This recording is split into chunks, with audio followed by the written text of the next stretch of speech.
Eu trouxe aqui alguns exemplos, né, para a gente ver como que a gente pode aplicar isso na vida real, em uma rotina mais livre, né? Então, por exemplo, para quem trabalha e estuda. Cara, para quem trabalha e estuda, o negócio é você, assim como com dinheiro, quando a gente tem o dinheiro contado, que a gente tem que realmente ser mais restrito com o nosso dinheiro. Não pode sair gastando por aí, porque, né, enfim.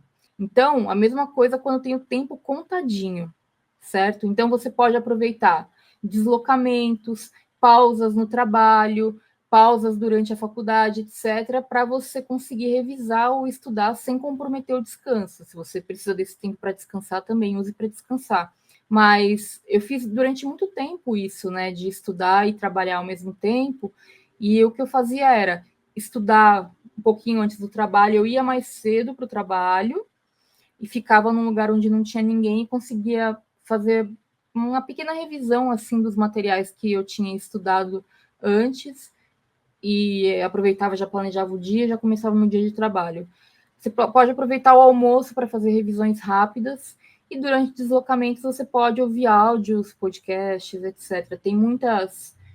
Eu estou pensando muito em concurso, mas não é só concurso, né? Mas você pode pegar, por exemplo, um podcast ou um vídeo e baixar o áudio para ir ouvindo, né? Em deslocamentos assim, ou enquanto está na esteira, na academia, pode ajudar bastante para quem tem filhos, né? Que aí é uma outra realidade que eu também já passei, inclusive passo, é você lembrar que tem que ser flexível a sua rotina, porque você vai ter muitos imprevistos acontecendo.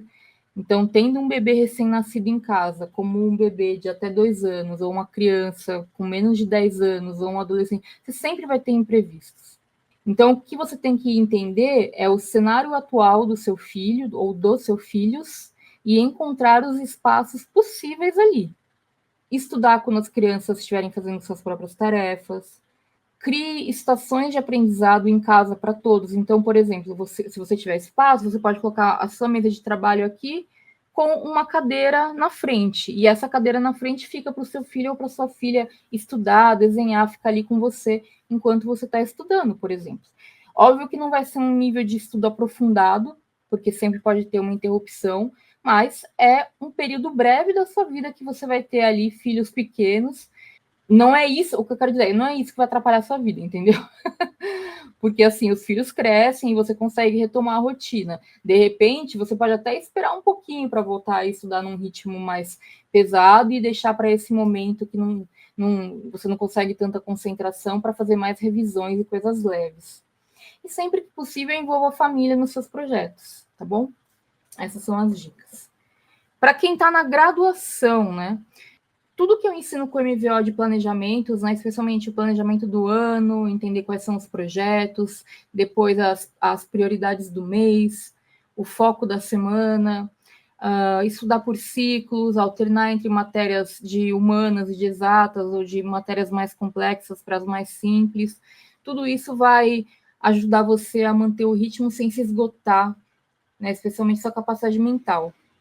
Quando eu fazia graduação e trabalhava, eu aproveitava muito o final de semana, especialmente o sábado, para poder fazer os trabalhos e as leituras que eu precisava, né? Só que não dava só o sábado. Então, aos poucos, eu fui deixando o sábado para trabalhos, né, escrita, etc., e o domingo para leituras de capítulos que eu tinha para a semana. Basicamente isso que eu fazia. Aqui algumas outras dicas que podem ajudar: alternar entre as disciplinas teóricas e práticas para mudar o estado mental do seu cérebro. Você pode usar a própria aula como ferramenta de estudo, no sentido de não apenas prestar atenção na aula, mas olhar suas anotações e fazer perguntas para o professor. Isso vai ser muito bom. E você também pode formar grupos de estudo com colegas para poder complementar o seu aprendizado.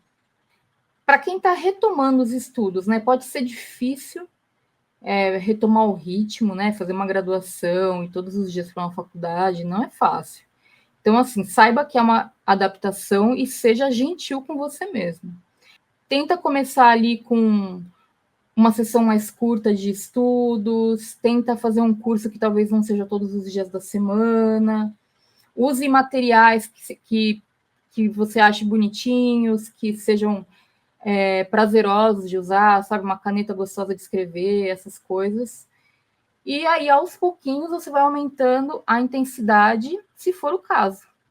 E aí você pode começar, em vez de fazer 1h30 de estudo, você pode começar com 15 minutos no dia, depois aumenta para 30, depois aumenta para 60.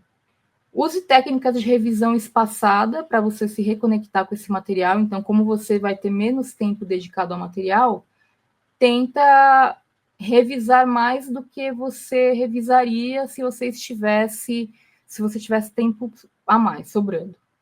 E cria um ambiente de estudo que inspire essa motivação para você estudar. Vai ser motivador para você. Essa frase é muito importante, ó.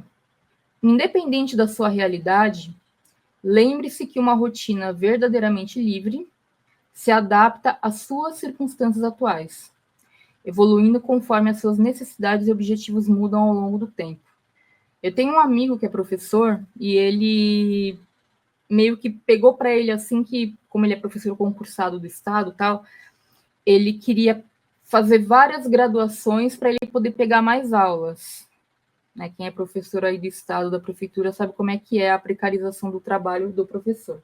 Então, ele fez, se eu não me engano, foram 3 graduações, que você faz a primeira, que é maior, né? Depois você vai eliminando matérias e vai fazendo segundas e terceiras graduações. E ano passado ele entrou na 4ª graduação. E aí eu estava conversando com ele semana passada, não lembro sobre o quê. Sobre o pacote de livros lá que eu pedi no sebo, que eu falei para ele que ele ia gostar de pedir também.